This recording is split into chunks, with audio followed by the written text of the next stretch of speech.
자, 오늘은 하나님 나라 비유 8번째 시간입니다. 오늘은 억울한 과부와 불의한 재판장에 관한 비유입니다. 지난 주일에는 어떤 비유를 다뤘죠? 무슨 비유를 다뤘죠? 지난 주일에? 갑자기 말씀이 없으시죠? 그렇죠. 여러분, 성도가 침묵하시면 이 양들의 침묵은 목사에게 제일 두렵습니다. 열 다뤘다고요? 열처녀의 비유를 다뤘죠. 열처녀의 비유. 열처녀의 비유의 내용은 뭡니까? 예수님의 재림을 기다리면서 깨어서 준비하라는 거죠. 예수님의 재림이 늦어질 수 있을 테니까 깨어서 준비하라. 이것이 열처녀의 비유의 핵심입니다. 그런데 오늘 이 비유는 이 열처녀 비유와 연결성이 있습니다. 연결해서 우리가 생각해 봐야 됩니다. 우리가 깨어서 주님의 재림을 기다려야 되는데, 깨어서 기다릴 때, 깨어서 준비할 때 가장 중요한 것이 뭐냐? 기도라는 것이죠. 그게 바로 오늘 비유의 핵심입니다. 오늘 비유의 마지막은 이렇게 끝납니다. 그러나 인자가 올 때 세상에서 믿음을 보겠느냐. 그러니까 오늘 비유는 인자가 올 때 예수님의 재림과 밀접하게 관련이 있다, 그런 얘기죠. 재림을 기다리는 사람들은 깨어서 기도해야 된다, 이 말씀을 예수님께서 주시고자 하는 거죠. 누가복음 전체 구조를 봐도 이것은 명확해집니다. 누가복음 18장, 오늘 비유 바로 앞장에 17장을 보게 되면 끝에 가서 예수님께서 집중적으로 재림에 대한 말씀을 하십니다. 17장 26절 이런 말씀하시죠. 노아의 때가 된 것 같이 인자의 때에도 그러하리라. 예수님은 종말의 때와 노아의 때를 비교하십니다. 노아의 때 사람들이 시집가고 장가하고 파고 살고 먹고 마시고 여기에 집중하다 보니까 심판이 온다 해도 믿지 않다가 심판의 홍수를 당했듯이 인자의 때, 주님이 재림할 때도 사람들이 그런 태도로 살 것이다. 예수님은 그렇게 말씀하시죠. 또 예수님은 이런 말씀도 하십니다. 또 롯의 때와 같으니 사람들이 먹고 마시고 사고 팔고 심고 집을 짓더니 롯이 소돔에서 나가던 날에 하늘로부터 불과 유황이 비오듯하여 그들을 멸망시켰느니라. 인자가 나타난 날에도 이러하리라. 예수님은 주님이 재림할 때를 롯의 시대와 비교합니다. 롯이 살았던 소돔 고모라의 사회상과 주님이 재림할 때 사회상이 비슷하다는 거죠. 사람들이 먹고 마시고 사고 팔고 심고 집 짓고 여기에만 몰두하다 보니까 심판이 온다 그래도 농담처럼 여기는 그런 현상이 나타난다는 거죠. 오늘날 사회도 마찬가지 아닙니까? 사람들이 먹고 마시고에 집중합니다. 여러분, 한국 텔레비전 틀면 제일 많이 나오는 게 뭐예요? 먹방이죠, 먹방. 지나칠 정도로 먹방이 많아요. 먹고 마시고에 우리가 열광하는 그런 삶을 살고 있죠. 사고 팔고, 요즘 시대 가장 사람들의 관심은 소비입니다. 사고 팔고 소비주의 시대에 우리는 살고 있죠. 심고 집 짓고, 사람들의 많은 관심이 어디에 있습니까? 부동산에 있는 거죠. 이런 라이프 스타일을 우리가 지나치게 살고 이런 라이프 스타일을 계속 유지하게 되면 주님의 재림을 제대로 준비할 수 없다. 이것이 예수님 말씀입니다. 자, 그러면서 17장 마지막 절이 이런 경고로 끝납니다. 주검이 있는 곳에 독수리가 모이느니라. 무슨 말입니까? 독수리는 어디에 모인다고요? 시체가 있는데, 시체가 썩어가는데 독수리가 모인다는 거예요. 마찬가지로 시대가 부패할수록, 시대가 타락할수록, 시대가 어두울수록 주님이 오실 날이 가깝다, 그런 말이죠. 그런 다음에 이렇게 말씀이, 재림에 대한 말씀을 끝낸 다음에 바로 다음 절에 나오는 것이 예수께서 그들에게 항상 기도하고 낙심하지 말아야 할 것을 비유로 말씀하여 하면서 이 과부의 비유가 나오는 것이죠. 그러니까 오늘 이 비유는 재림이라는 컨텍스트 속에서, 재림이라는 상황 속에서 해석해야 제대로 해석할 수 있다, 그런 얘기죠. 결국 예수님은 이 비유를 통해서 우리에게 주시는 메시지는 뭡니까? 주님의 재림을 기다리는 사람들은 항상 기도해야 된다는 거죠. 종말과 기도는 긴밀하게 연결되어 있다. 뗄래야 뗄 수 없다. 종말을 기다리는 사람은 기도해야 된다. 기도하는 사람만이 종말을 제대로 맞이할 수 있다. 종말에서 가장 중요한 것은 항상 깨어서 끈질기게 기도하는 것이다. 이것이 오늘 전체 메시지의 가장 중요한 핵심입니다. 자, 오늘 비유에는 대조적인 두 사람이 나오죠. 완전히 두 사람은 대조적입니다. 경제적으로 봐도 한 사람은 부자입니다. 한 사람은 가난한 사람입니다. 또 사회적으로 봐도 한 사람은 신분이 높은 사람이에요. 한 사람은 신분이 낮은 사람이에요. 정치적으로 봐도 한 사람은 힘이 있는 사람이고 한 사람은 힘이 없는 사람이에요. 두 사람의 대조적인 사람이 오늘 비유에 나옵니다. 첫 번째 사람은 누굽니까? 재판장이 나옵니다. 어떤 도시에 하나님을 두려워하지 않고 사람을 무시하는 한 재판장이 있다고 이 비유가 시작되죠. 여러분, 유대 당시, 예수님 당시 사법제도를 좀 우리가 알 필요가 있는데요. 그 당시에 최고 법정은, 유대인 내부의 최고 법정은 뭐죠? 산헤드린 공의회죠. 71명의 재판관으로 구성된 산헤드린 공의회가 최고 법정입니다. 요즘 말하면 대법원 같은 겁니다. 그리고 각 도시마다 23명으로 구성된 지방법원이 있습니다. 이 23명으로 구성된 23명의 판사로 구성된 재판장으로 구성된 지방법원이 있어서 그 도시의 일들을 판결하게 되죠. 거기다 한 가지 법제도가 더 있는데 그것은 뭐냐면 로마 총독이 직접 임명하는 지역 판사들이 있습니다. 각 도시마다 로마 총독이 직접 임명하는 지역 판사들이 있습니다. 이 사람들은 유대인도 있지만 많은 사람들이 이 중에는 이방인들이 많이 있습니다. 그러니까 오늘 비유에서 이 재판장은 어디에 해당되는 판사일까요? 어디에 해당하는 재판장일까요? 이 사람은 바로 로마 총독이 임명한 재판장 중에 한 사람입니다. 왜 그걸 알 수 있죠? 이렇게 말하고 있잖아요. 나는 하나님을 두려워하지 않고 사람을 무시한다 그랬잖아요. 유대인이라면 이런 표현을 쓸 수가 없습니다. 이 사람이 이방인이라는 거죠. 이 사람은 하나님도 두려워하지 않는 이방인이라는 겁니다. 당시에 이 로마 총독이 임명하는 지역 판사들은요, 로마의 이익을 대변하는 사람이에요. 그러니까 정의에는 관심이 없어요. 민중들의 인권 관심이 없어요. 오직 로마의 이익만 대변하고 로마에게 잘 보이려고 해서 악랄한 판결을, 불의한 판결을 많이 했습니다. 그래서 당시에 이 지역 판사, 도시의 지역 판사들은 세리와 마찬가지로 아주 사람들이 인간 취급을 하지 않은 그런 사람입니다. 지금 오늘 본문에 나오는 재판장도 그런 부류의 사람입니다. 4절 보니까 스스로도 나는 하나님 무시해, 사람 무시해, 이렇게 스스로도 그렇게 말하잖아요. 그러니까 자기 반성이라는 것은 일도 없는 아주 뻔뻔한 사람이라는 거죠. 그런 재판장이 나옵니다. 또 한 사람이 나오죠. 그 도시에 한 과부가 있어. 자주 그에게 가서 내 원수에 대한 나의 원을 풀어주소서 하되, 한 명의 과부가 나옵니다. 과부가 나옵니다. 여러분, 오늘날에는 여성의 인권이 많이 향상됐습니다. 그리고 사회보장제도가 많이 향상됐습니다. 그럼에도 불구하고 여자 혼자서 자식을 키워가는 건 상당히 힘든 일입니다. 그런데 예수님 당시에는 철저하게 남성 중심의 사회입니다. 여성들은 사회적 지위가 전혀 없었습니다. 이런 사회에서 남편 없이 아이를 키우는 과부들은 정말 사회 전체에서 가장 약자입니다. 가장 약자예요. 사회적으로, 법적으로 전혀 보호를 받지 못하는 대상들이 과부들입니다. 억울한 일을 당해도 호소할 곳이 없는 것이 바로 과부들이죠.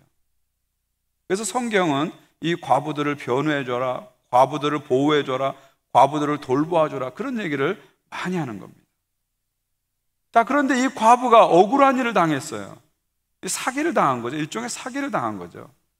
이 과부같이 정말 어려운 사람을 등쳐먹는 사람이 나온다는 거예요. 사기를 친 거예요. 그런데 이 억울함을 당해가지고 아무리 사람들에게 호소해도 들어주지 않는 거예요. 그래서 이 과부는 재판장을 찾아가서 호소합니다. 근데 이 재판장은 아까도 얘기했지만 정말 하나님도 무시하고 사람도 무시하는 무정한 그런 사람입니다. 잔인한 뻔뻔한 그런 사람이에요. 그러니까 아무리 과부가 가서 얘기해도 전혀 들어주지 않는, 이런 지하에 거절하는 거예요. 그런데 이 과부는 포기하지 않고 또 찾아가고 또 찾아가고 또 찾아가고 또 찾아갑니다. 그러다 갑자기 이 재판장이 마음을 확 바꿉니다. 반전이 일어나는 거죠. 이 재판장이 어떻게 갑자기 마음이 바뀌었을까요? 뭐 부흥회라도 갔다 와서 무슨 은혜를 받아서 그럴까요? 아니면 뭐 내가 지금까지 부정부패를 척결하고 나는 이제부터는 양심 있는 판사가 되겠습니다 하고 양심 선언을 했을까요? 사람이 여러분 그렇게 쉽게 바뀌지 않습니다. 그럼 뭐가 이 사람을 바꿔놨을까요? 뭐가 이 사람을 바꿔놨을까요? 4절 5절을 보십시오. 그가 얼마 동안 듣지 않다가 후에 속으로 생각하되 내가 하나님을 두려워하지 않고 사람을 무시하나 이 과부가 나를 번거롭게 하니 내가 그 원한을 풀어주리라. 그렇지 않으면 늘 와서 나를 괴롭게 하리라 하였느니라. 자, 이 사람이 지금 속으로 말을 하는 거예요. 자기 속으로 혼잣말을 하는 거예요. 여기 두 가지 내용이 있습니다. 한 가지 뭐예요? 자기 자신에서 얘기하잖아요. 나는 하나님도 두려워하지 않고 사람도 무시해. 어떻게 보면 솔직한 사람이야. 자기가 누군지를 아니까. 나 이런 사람이야. 나 뻔뻔한 사람이야. 이렇게 자기 자신을 얘기하잖아요. 그 다음에 혼잣말을 주목해 보세요. 5절 보세요. 이 과부가 나를 번거롭게 하니 내가 그 원한을 풀어주리라. 그렇지 않으면 늘 와서 나를 괴롭게 하리라. 결국 무슨 얘기입니까? 이 재판장이 어떤 심정적 변화가 온 게 아닙니다. 인격이 바뀐 게 아니에요. 사람이 바뀐 게 아니에요. 사람은 그대로예요. 그런데 자기를 괴롭히는 상황을 피하기 위해서, 자기를 괴롭게 하는 상황을 피하기 위해서 이 과부의 청원을 들어주게 됐다, 그런 얘기예요. 그러니까 과부가 계속 찾아와서 계속 하니까 견디지를 못하는 거예요. 아마 이 과부가 뭐 하루 이틀 했겠어요? 일주일, 2주일 했겠어요? 몇 달, 몇 년을 했을 거예요. 맨날 몇 년마다 그냥 프랭카드 하나 들고 재판장 집에 가서 억울함을 풀어주세요, 억울함을 풀어주세요 하는 거예요. 근데 몇 년 동안 그걸 봤다고 생각해 보세요. 얼마나 그게 바더가 되겠어요? 얼마나 힘들겠어요? 나중엔 계속 끝까지 이 사람은 포기하지 않을 거라는 걸 아니까 너무 괴로워, 너무 귀찮아 이래가지고 결국은 이 억울함을 풀어주고 판결을 내려가지고 이 사람의 억울함을 풀어줬다, 그런 얘기입니다. 결국 사람이 바뀌어서 억울함을 풀어준 게 아니라 끈질기게 요구하니까 결국 그게 귀찮아서 재판장이 과부의 억울함을 풀어줬다. 이것이 오늘 비유의 핵심 내용입니다. 자, 이렇게 비유를 마치고 나서 바로 6절에서 예수님 이렇게 말씀하십니다. 주께서 또 이르시되 불의한 재판장이 말한 것을 들으라. 자, 이렇게 보면은 예수님은 이 비유에서 과부에 초점이 있는 게 아니라 누구에게 초점이 있는 거예요?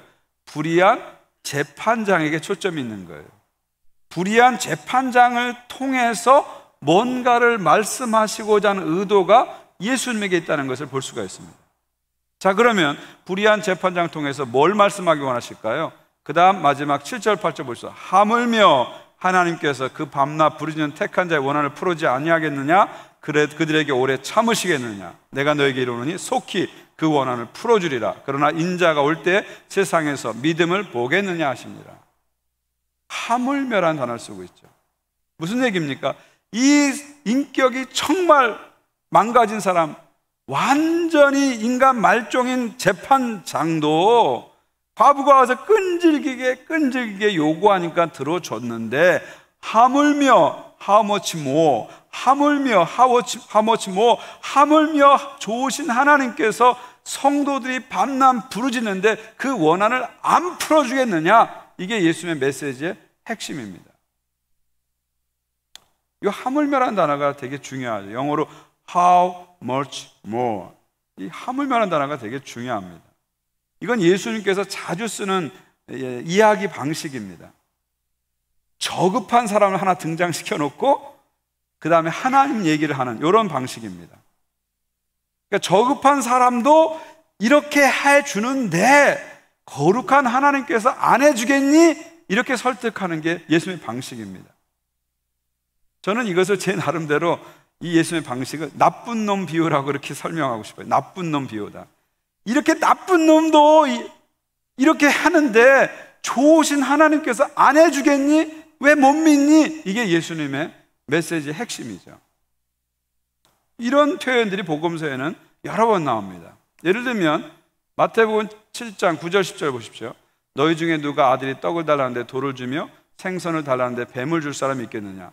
너희가 악한 자라도 좋은 것으로 자식에게 줄 줄 알거든 하물며 하물며 하늘에 계신 너희 아버지께서 구하는 자에게 좋은 것으로 주시지 않겠느냐? 여러분, 악한 부모도 자식에겐 좋은 거 줄 줄 알아요. 그렇죠? 불량식품을 만드는 악독 기업주도요, 자식에게는 불량식품 안 먹입니다. 오가닉 푸드 먹여요. 당연히 그렇겠죠. 악한 사람도 자기 자식에게는 최고로 좋은 걸 줄 줄 아는 것이 인지상정인데, 하물며 하우머치 뭐 좋으신 하나님께서 너희들이 기도할 때 좋은 것을 안 주겠느냐. 이게 예수님의 핵심이에요. 오늘 비유도 마찬가지잖아요. 이렇게 악독한 불의한 재판장도 이렇게 끈질기게 구하면 들어주는데, 좋으신 하나님께서 너희 기도 안 들어주겠냐. 같은 맥락의 얘기입니다. 결국 이 하물며라는 단어를 통해서 예수님은 우리들에게 안타까운 호소를 하시는 거예요. 야, 하물며 하나님이 안 들어주시겠느냐. 근데 왜 이걸 너는 못 믿고 살고 있어? 너는 왜 이것을 안 믿고 살고 있어? 이걸 정말 안타까운 마음으로 이런 반어법으로 우리에게 설명하시는 거예요.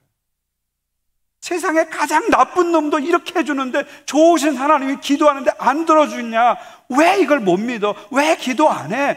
이런 심정을 담아서 하물며라는 말씀을 가지고 우리들에게 지금 도전하시고 안타깝게 호소하시는 겁니다.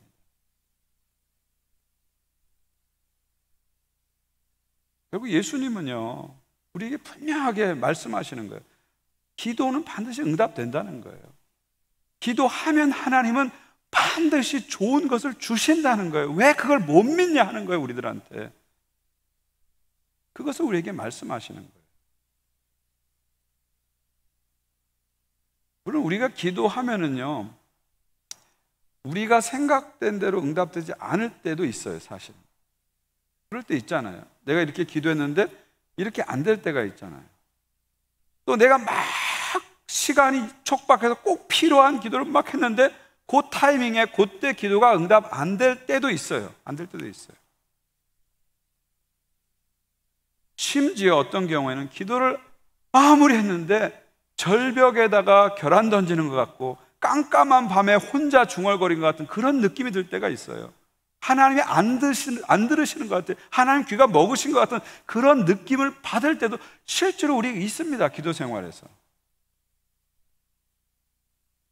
그런데 예수님께서는 무슨 말씀하시냐면 끝까지 기도하라는 거예요. 그래도 그런 의심이 들고 그런 절망이 들고 그런 좌절이 들지라도 끝까지 기도하라는 거예요. 끝까지 기도한다면 하나님께서 반드시 좋은 것을 주신다는 거예요. 이게 예수님의 말씀입니다. 여러분, 이것을 믿으세요? 믿으세요? 아멘. 저는요, 제 기도 경험을 통해서 여러분에게 확신 있게 말씀드릴 수 있어요. 하나님은 반드시 우리 기도를 들으시고요, 반드시 좋은 것을 응답해 주십니다. 저도 기도할 때 그럴 때 있었어요. 내가 이렇게 정말 절박하게 기도하는데 하나님 뭐 하시는 거야? 왜 하나님 안 들으시는 거야? 그런 순간도 저도 있었습니다. 그리고 나는 이렇게 되기를 원해서 기도했는데 전혀 다른 방향으로 일이 벌어질 때도 있었어요. 그런 경우가 많이 있었습니다. 근데 기도 생활을 오래 하다 보니까요, 기도 생활을 롱텀으로 보니까요, 그게 응답일 때가 참 많더라고요. 그때 시각으로 봤을 때는 응답이 아니었는데 나중에 시각으로 보면 응답인 경우가 상당히 많더라고요. 그때 시점에선 이건 참 좋은 것이 아니야, 이건 나쁜 거야 이렇게 생각했는데 나중에 시각으로, 나중에 시점으로 가서 보니까 이게 진짜 좋은 거였구나 하는 것을 깨달을 때가 의외로 많았어요. 의외로 많았어요. 어떤 경우에는요, 거절이라고 생각했는데, 야, 하나님 왜 내 기도 안 들어주자고 거절이라고 생각했는데 나중에 시간 지나고 보니까 이게 진짜 응답이었다는 걸 깨닫게 됐어요. 그런 기도의 삶을 쭉 제가 이렇게 돌아보면서 생각하고 또 생각하면서 제 나름대로 내린 결론은 예수님의 결론과 같습니다. 하나님은 반드시 우리의 기도를 들으십니다. 그리고 좋은 것으로 응답해 주십니다. 할렐루야. 혹시 여러분 가운데 목사님 저는 기도하는데 안 되는데요, 아무리 기도해도 제가 생각하는 대로 응답이 안 되는데요, 그런 분이 있다면 저는 이렇게 한번 질문하고 싶어요. 정말 기도해 보셨어요? 기도해도 소용없어요. 그런 분에게 저는 진짜 질문하고 싶어요. 정말 기도해 보시긴 한 거예요? 정말 한번 기도해 봤어요? 그렇게 좀 묻고 싶어요. 전 기도했는데 정말 응답이 안 와요. 저 1년째 기도했는데 안 와요. 그런 분들에게 저는 묻고 싶어요. 정말 끝까지 한번 기도해 보셨어요? 정말 끝까지 한번 기도해 보셨냐고요. 여러분, 주님 우리에게 말씀하십니다. 끝까지 기도하라는 거예요. 그리고 끝까지 기도하면 하나님 반드시 응답해 주신다는 거예요.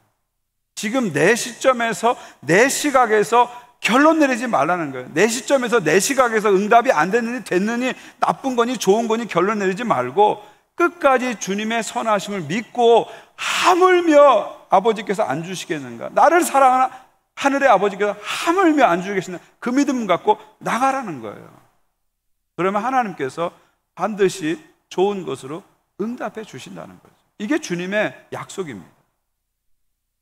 여러분이 하나님을 정말 믿는다면 기도를 믿으셔야 돼요. 하나님 믿는 것과 기도 믿는 것은 같이 가는 겁니다. 히브리서 11장 6절 보세요. 믿음이 없이는 하나님을 기쁘시게 하지 못하나니 하나님께 나아가는 자는 반드시 그가 계신 것과 또한 그가 자기를 찾는 자에게 상 주시는 이심을 믿어야 할지니라. 여러분, 하나님을 믿는다는 것은 그냥 하나님 계셔, 나 무신론자 아니야, 그냥 하나님 있는 거 인정해, 신 있는 거 인정해, 그 정도가 아니라는 거예요. 하나님이 계신 것을 믿는 사람이라면, 하나님을 믿는 사람이라면 하나님께서 자기에게 나가는 사람, 하나님께 나가는 사람, 하나님께 기도로 나가는 사람에게 반드시 상을 주실 것을, 반드시 보상해 주실 것을, 반드시 응답해 주실 것을 믿으라, 그런 얘기죠. 그러니까 하나님을 믿는 거하고 기도를 믿는 거는 같이 갈 수밖에 없는 거예요. 같이 갈 수밖에 없는 거예요.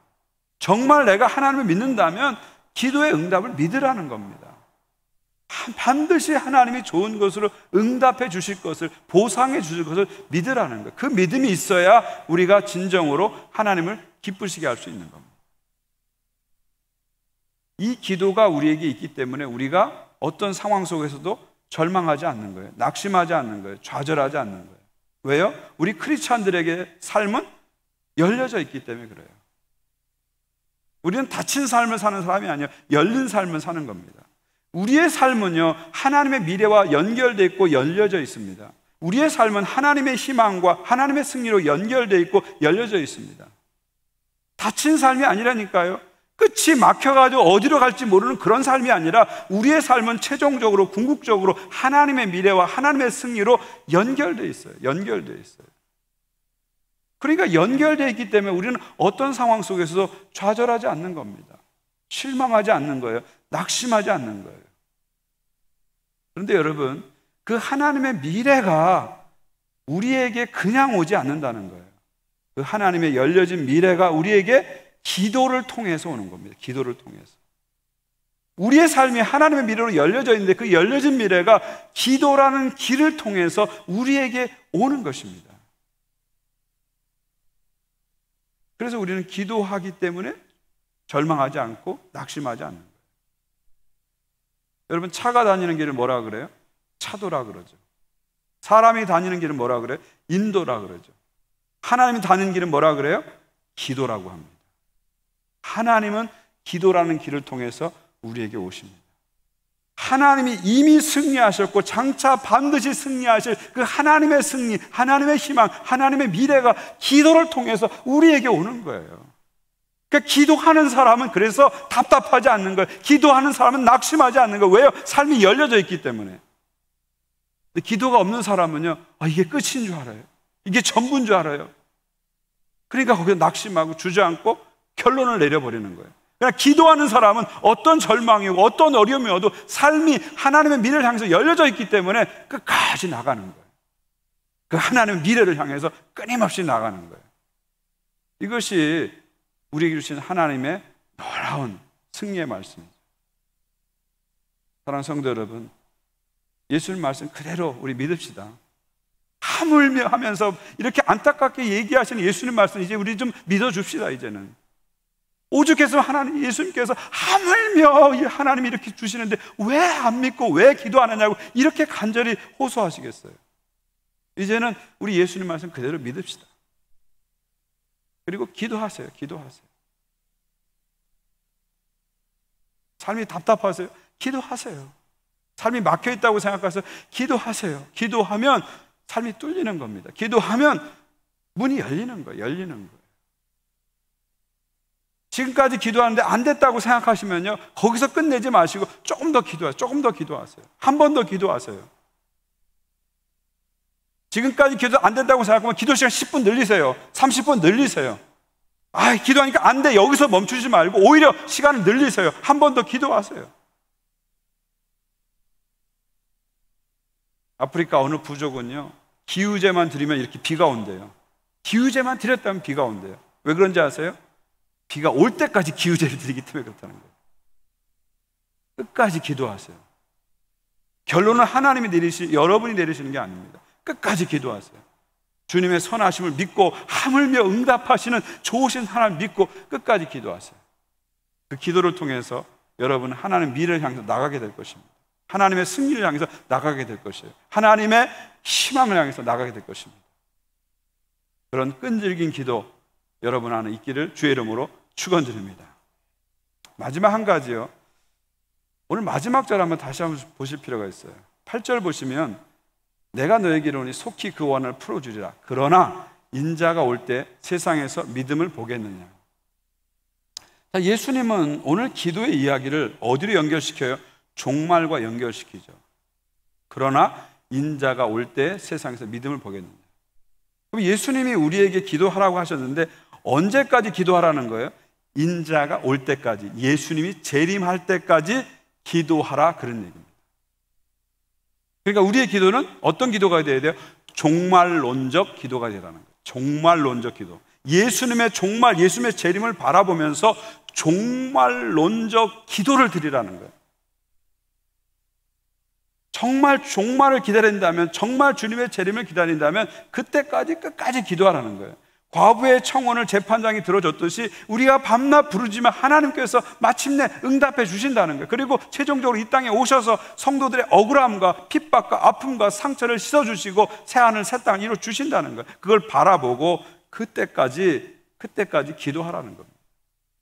이 종말과 기도를 떼어놓지 말라는 거예요. 이게 연결되어 있다, 그런 얘기입니다. 성경에 많은 기도가 있습니다. 그 중에서 가장 중요한 기도는 뭘까요? 주기도문이죠. 주기도문 한마디로 어떤 내용일까요? 주기도문 한마디로 나라가 임하옵시며 Your kingdom come, 이거죠.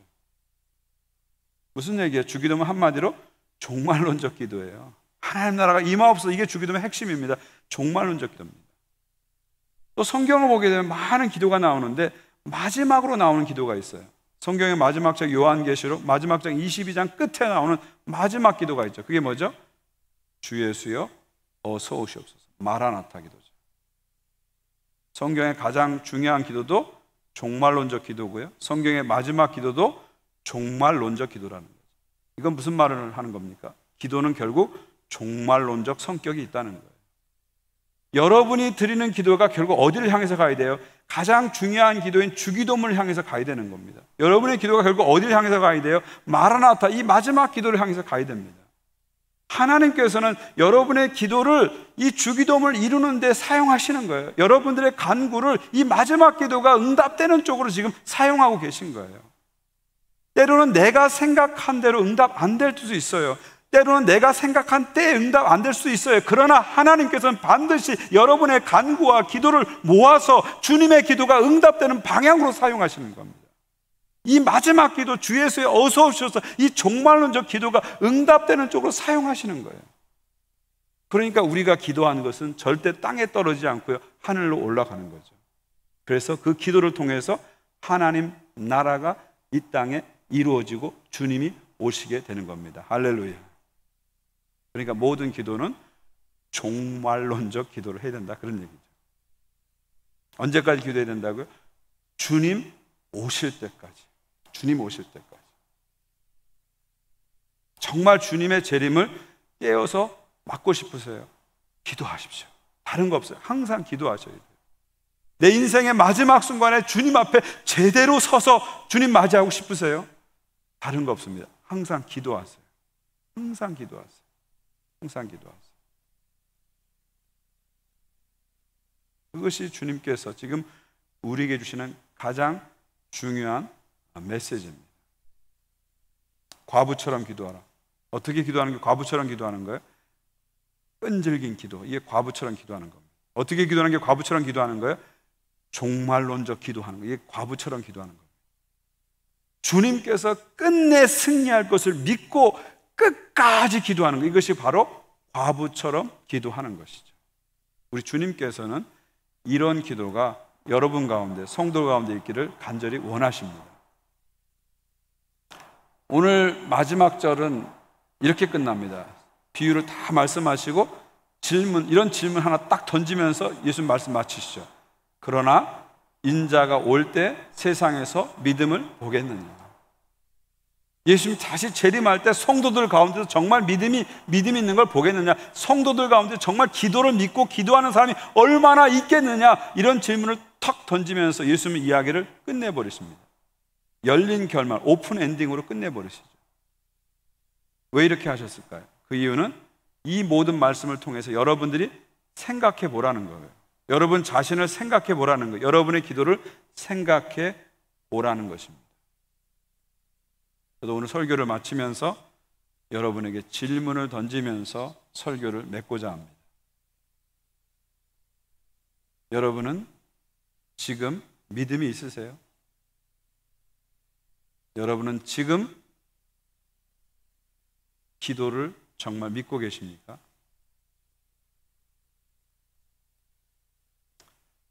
우리 함께 찬양하기 원합니다. 오늘 같이 부를 찬양은 우리 함께 기도해. 우리 함께 기도해. 주 앞에 나와 무릎 꿇고 긍휼 베푸시는 주 하늘 향해 두 손 들고 하늘 문이 열리고 은혜의 빗줄기 이 땅 가득 내리도록 마침내 주우셔서 의의 빗줄기 우리 위에 부어지도록 우리 함께 기도해. 언제까지요? 마침내 주 오실 때까지. 기도는 언제까지 해야 된다고요? 그냥 어려울 때만 그때그때 하는 응급 처방적인 기도를 주님 원하시는 게 아닙니다. 주님이 원하는 기도는 종말론적인 기도입니다. 응급 처방 기도가 아니라 종말론적 기도를 원하시는 거예요. 힘들 때만 기도하고 문제 생기면 기도하고 그런 기도가 아니라 주님 오실 그날까지, 마침내 주님 오실 그날까지 함께 기도하는 이 종말론적 기도를 주님이 원하십니다. 지금은 하늘에서 은혜의 빗줄기가 내립니다. 그러나 주님이 오시면 그 은혜의 빗줄기가 의의 빗줄기로 바뀝니다. 정의의 빗줄기로 바뀝니다. 은혜의 시대가 심판의 시대로 바뀝니다. 모든 성도의 억울함이 풀어지고 성도의 핍박과 고난과 상처가 씻겨지는 것이죠. 우리는 그날을 바라보면서, 주님 오실 그날을 바라보면서 함께 하늘 향해서 높이 손을 들고 기도하는 주의 백성으로 나가는 것이죠. 그런 다짐을 가지고 우리 함께 한번 일어나셔서 함께 찬양하기 원합니다.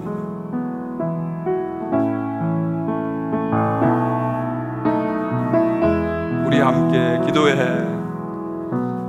우리 함께 기도해. 주 앞에 나와 무릎 꿇고 긍휼 베푸시는 주 하늘을 향해 손 들고 하늘 문이 열리고 은혜의 빗줄기 이 땅 가득 내리도록 마침내 주 오셔서 은혜의 빗줄기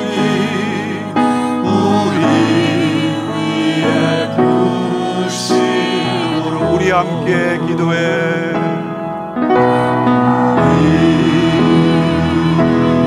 함께 기도해. 주 앞에 나와 무릎 꿇고 긍휼 베푸시는 주 하늘을 향해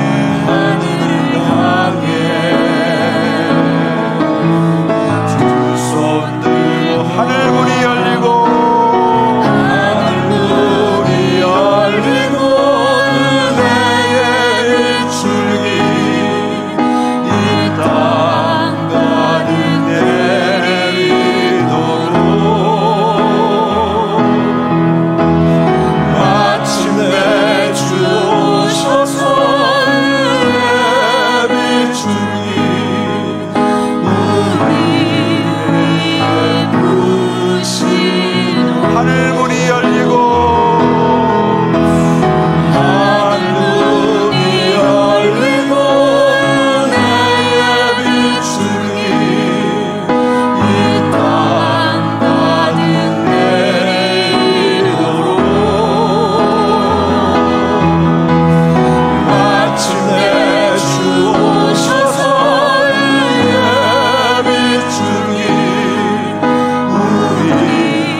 함께 기도하기 원합니다. 여러분 기도가 주저앉아 있습니까? 여러분 기도가 낙심 상태에 있습니까? 여러분 기도가 중단 상태에 있습니까? 다시 일어나 기도하십시오. 기도가 무너지면 신앙이 무너집니다. 기도가 무너지면 삶이 무너집니다. 기도가 닫히면 삶이 닫힙니다. 이 답답한 시대, 이 어려운 시대 무엇으로 돌파하기 원하십니까? 기도가 삶의 문을 열어줍니다. 기도가 우리를 하나님의 미래를 향해서 나가게 해줍니다. 이 시간 함께 기도할 때 주님 다시 일어나 기도하게 하옵소서. 낙심하지 않고 포기하지 않고 주님 오실 그날까지 기도의 용사로 살게 하여 주옵소서. 기도하겠습니다. 하나님 아버지 감사합니다. 오늘도 우리에게 오셔서 말씀해 주셔서 감사합니다. 주의 말씀 기다리면서 기회 말씀 받으면서 다시 기도자로 서게 하시고 기도의 용사로 일어나게 도와주옵소서. 하나님 우리에게 원하시는 것을 분명히 알았습니다. 주님의 선하시고 기뻐하시는 것을 분명히 알았어 그 말씀을 온전히 받아들이고 순종하여 다시 기도자로 세워지는 모든 주의 백성들 주여 은혜를 더하여 주시옵소서. 기도하는 교회 되게 하옵소서. 기도하는 성도 되게 하옵소서. 우리 자녀들에게 기도의 아름다운 전통이 전수되게 도와주옵소서. 주여 주여 주여 주여 주여 주여 주여 역사하여 주시옵소서. 할렐루야. 오늘도 오셔서 우리에게 말씀해 주셔서 감사합니다. 주님의 뜻이 너무 분명하게 우리에게 선포됐는데 그 분명한 선포된 주님의 말씀을 순수하게 순전하게 받게 하여 주시옵소서. 이제 다시 일어나 기도자로 서게 하여 주시옵소서. 주님 오실 그날까지 기도의 용사로 삶을 헤쳐가는 성도들 되게 하여 주시옵소서. 기도하는 교회 되게 하여 주시옵소서. 다른 어떤 것이 아니라 성령의 능력을 의지하고 기도로 나가는 우리 교회 되게 하여 주시옵소서. 우리의 기도의 전통이 우리에게서 멈추지 않게 도와주시고 우리의 자녀들이 기도하는 자녀들로 세워지게 하여 주시옵소서. 이제는 우리 구주 예수 그리스도의 은혜와 하나님 아버지의 사랑과 성령님의 교통하심이 주의 말씀을 순전하게 받고 그 말씀대로 살기로 다짐하는 다시 기도자로 서기로 다짐하는 모든 주의 백성들 위해 교회 위에 특별히 사랑하는 우리 자녀들 위해 이제부터 영원까지 함께 하시기를 간절히 축원하옵나이다. 아멘.